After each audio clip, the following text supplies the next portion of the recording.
All right, this will be chapter 2, part 3. So I'm in middle school. So I went over how I went out with girls and I only just did it because I didn't want to be mean and I didn't feel rejected. My school, there was how I met best friend, school, trying to think. That wasn't too much. No, there was, of course, the bullying that came with it. Girlfriends, friendships, probably, yeah, the summer. So, I remember at the end of middle school, this girl was, I don't know, she peeked out more different than all the rest of the girls. And she asked me out on the very last day of middle school.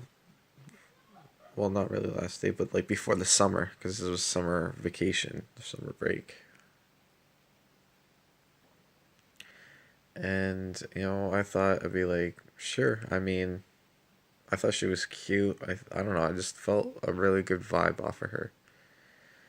Different from the rest of those girls. And the reason why is because, all these girls always said the same fucking thing.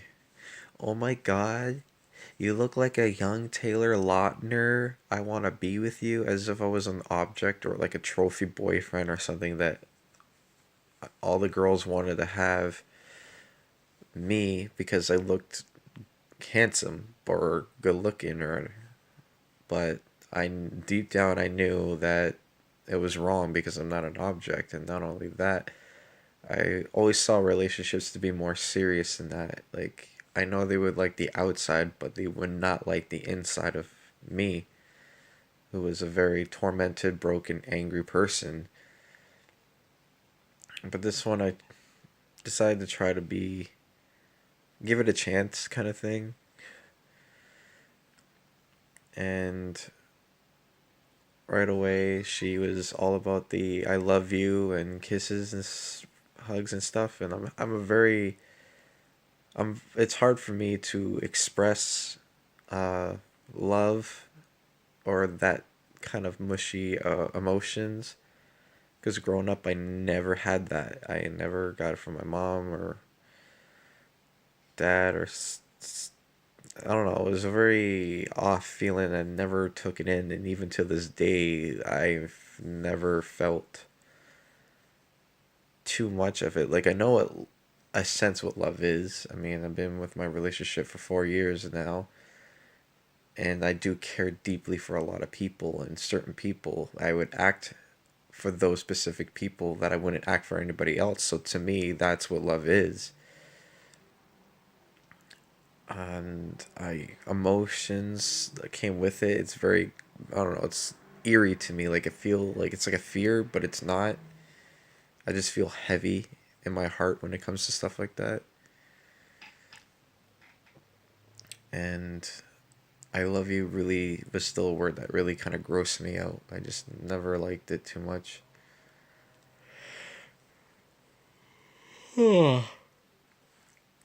And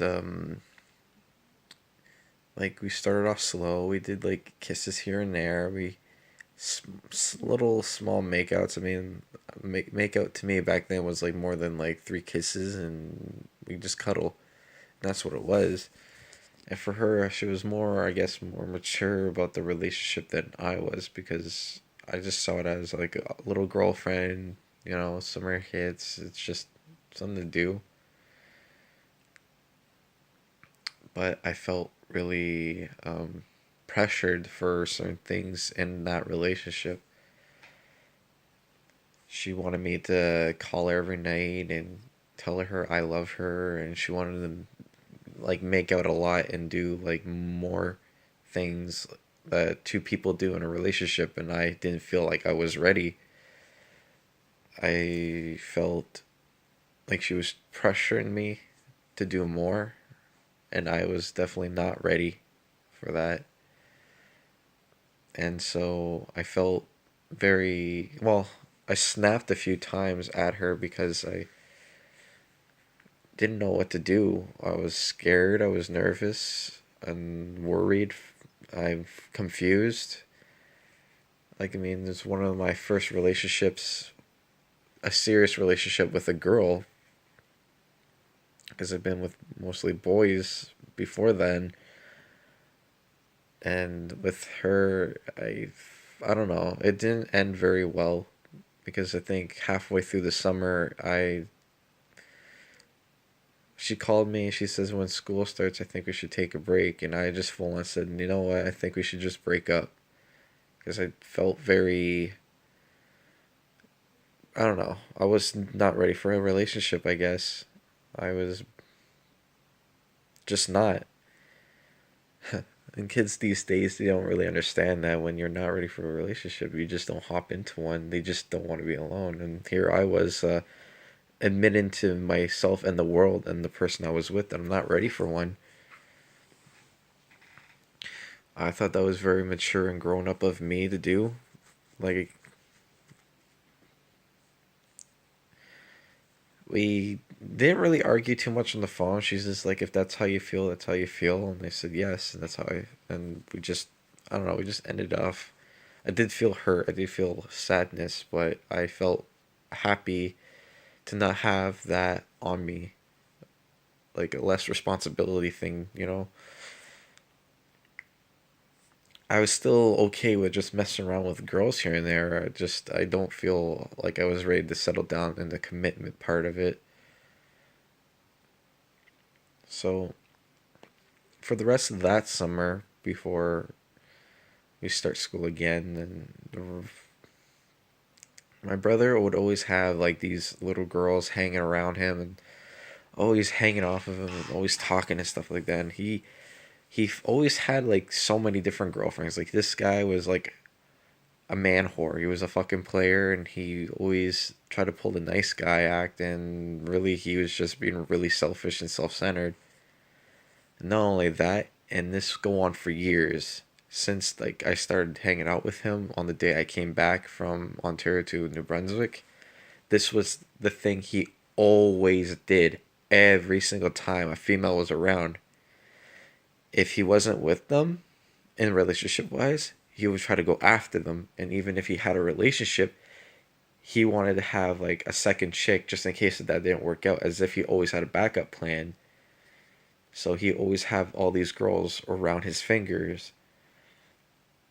As much as he doesn't want to believe that, or if he's watching this and he sees what I'm trying to say and deny it, that's a cold hard fact. Is exactly what the fuck you did. And not only that, sometimes I was alone. I was, I wanted to have some fun too, but my brother was always like keeping them to themselves. By doing so, he would always put me down.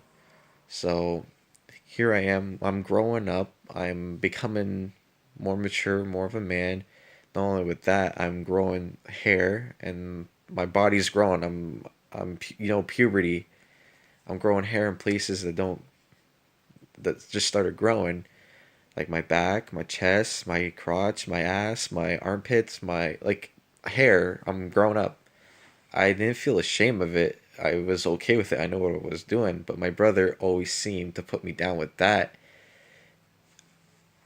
He would make fun of my weight, and even though I was literally an average built guy, just because he was kind of like the scrawny, linky kind of guy everybody else considered bigger because they weren't his size. What he thought was normal, what his was under. So you always tell these girls, be like, oh, well, my brother, he has a lot of mental issues. He's angry, and he always looks angry. And you point at my face expressions, and literally, that's just my natural look. I just have, I guess, a resting bitch face, or always looked angry. I don't know, understand why. And he would always make fun of me and be like, oh, he's got like a baboon ass, and he's hairy, and he's gross, and I don't. he would always try to say the stuff to them so that way they would make put me down to bring him up. So the girls will focus more on him and put me as like unattractive in some kind. And it was very dickish of him. So for sure, I kind of just stopped hanging around with him because even though I seem emotionless and not bothered, it hurt. Definitely did hurt because my self esteem too was not the greatest. Always thought I had like stupid haircuts because my mom always fucking cut it. I was going through like acne and puberty growth. It's not very pleasant. And the rest of the summer was kind of garbage from the rest from there. I didn't really hang out with people. Didn't have friends. My brother was always putting me down, and I just kind of stayed the rest of the summer home. And then, school came back around. I was just doing the same thing I normally did at school, and that was it. Graduated middle school. Now I'm entering high school, and this is where things starts.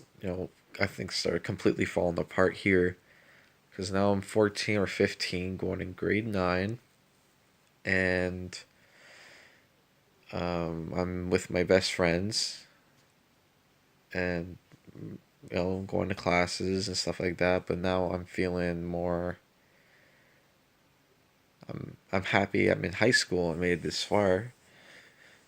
But now, when I go home, it becomes more of a struggle because I don't know. My mom always made me feel very overwhelmed and stressed out, and I hated it. I just hated going home, and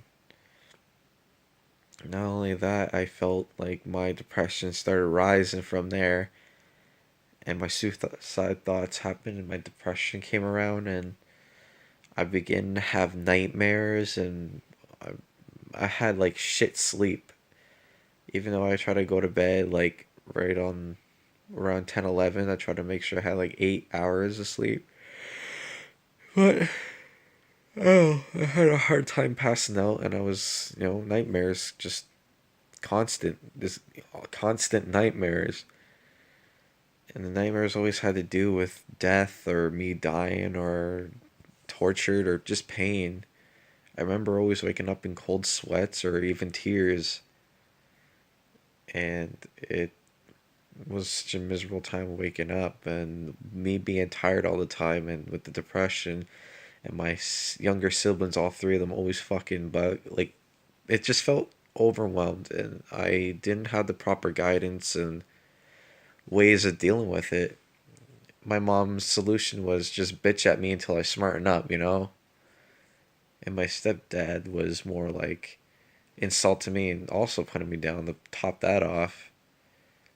So my morning, like my whole routine in the morning was I get up, take a shower, I'm fucking tired, I'm stressed out, I feel weak, mentally weak.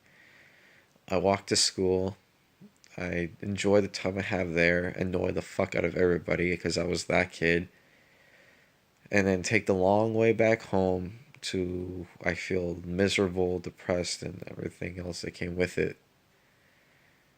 And that went on until I think I started being more physical at this point. I started snapping, and I lost control of myself because I do have a kind of a split personality that if I don't keep in check and if I don't keep my self control and I let loose in a certain way, my personality, my other self will kind of take over, and it's very toxic. It's very deadly. Like, I almost killed my siblings twice. I've I snapped into back to reality of me in the middle of doing something very dangerous or very, I don't know. It's you guys know what I mean anyway. And I think at this point I started to chill down a little bit. I started to be more calm with myself and try to meditate myself. I'm kind of like I train meditate myself. Like eventually I just sat there and I traveled my mind And like how like I'm not sure if like the Buddhist or whatever people say like you can travel your mind and you can reach a nirvana and you know see crazy shit happen by just meditating and focusing and stuff, and that's what I did without reading the books or watching tutorials or anything because I didn't have internet or anything at my place. I just took deep breaths and I try to focus, why am I the way that I am now? Why am I so broken? Why am I so like emotionally damaged? Why am I always distraught and stressed and tired and these nightmares? What's this all mean? And I explored my mind, and it's so dark and it's so cruel. Like it felt cold, and I don't know why. I was so lost.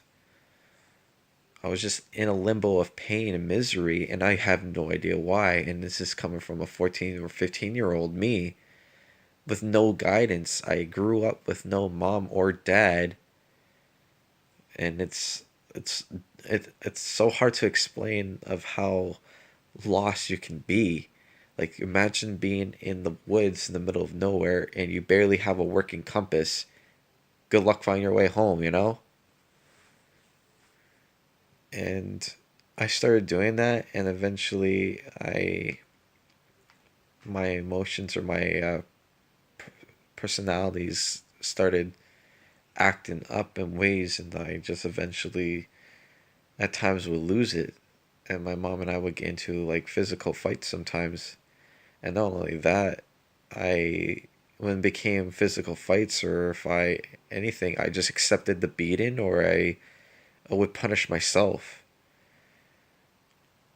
which is very like gruesome in a way. Because if I ran away because I couldn't take the home, or I ran away from school because I just wanted to feel free and like just the taste and smell of fresh air and just not be able to live a stress free life, you know, just literally take off, go to a fucking field, sit there and look at the clouds and just feel freedom.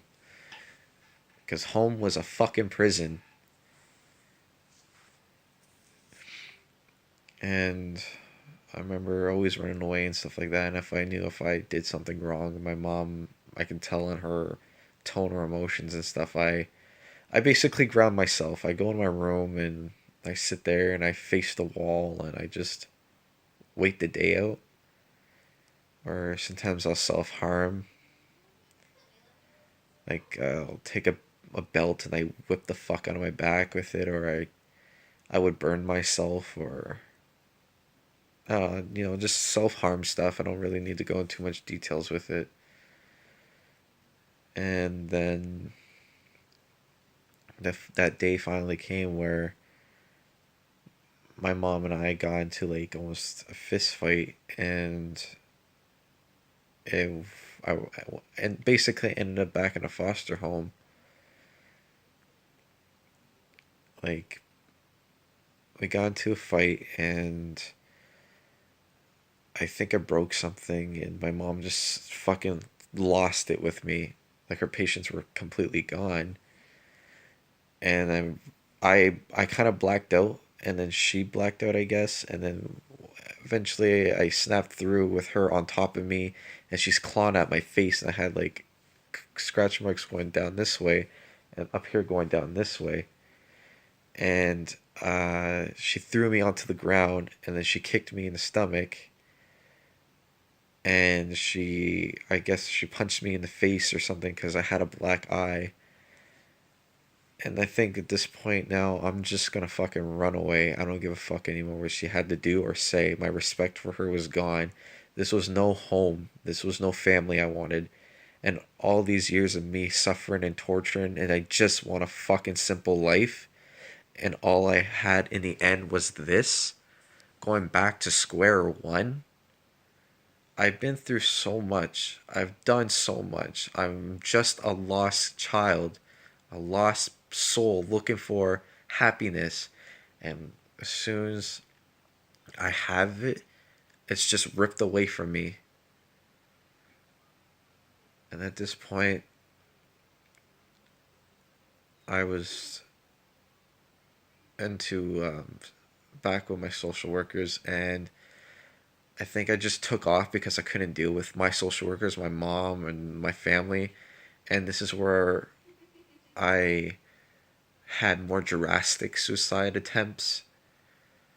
I I found a really high cliff, and I looked down at it, and I said to myself, "This is it. I'm gonna fucking kill myself. I'm gonna end it. I can't fucking be happy. Everything I do is wrong, and there's no hope for me. I was just brought in this world to be tortured or suffered. I was just here to be punished." And so I closed my eyes and I held my breath, and I felt like the longest breath, like of inhaling the air and just feeling like it was the longest, like.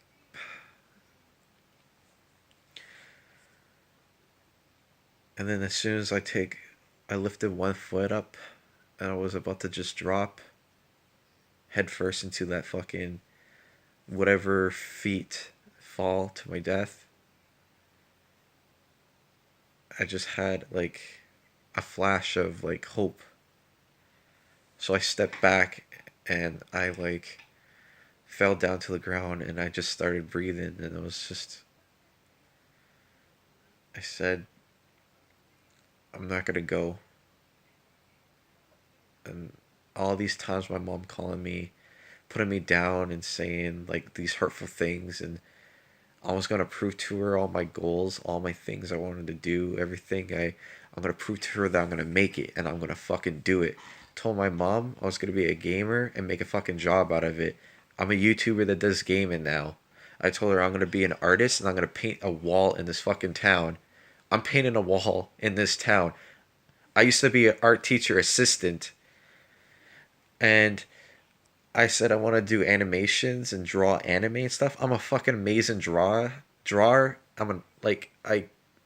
got so many compliments from professional artists, tattoo artists, and like real artists, and it makes me feel great that everything I said to my mom, and the things that she said that I wouldn't be able to do or try to make a living off of or have a go far with it, it's now my passion and I've done it. It's on my bucket list and it's checked off because my mom told me I wasn't going to be able to do it, and I proved to her that I did and I can.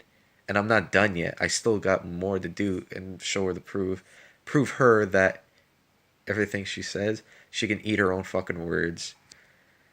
Saying that, not to be disrespectful, of course, because it's your mom, but she put me down a lot. She crushed a lot of my dreams and my goals. And so far, I've overcome them. I stepped over that and basically rubbed it in.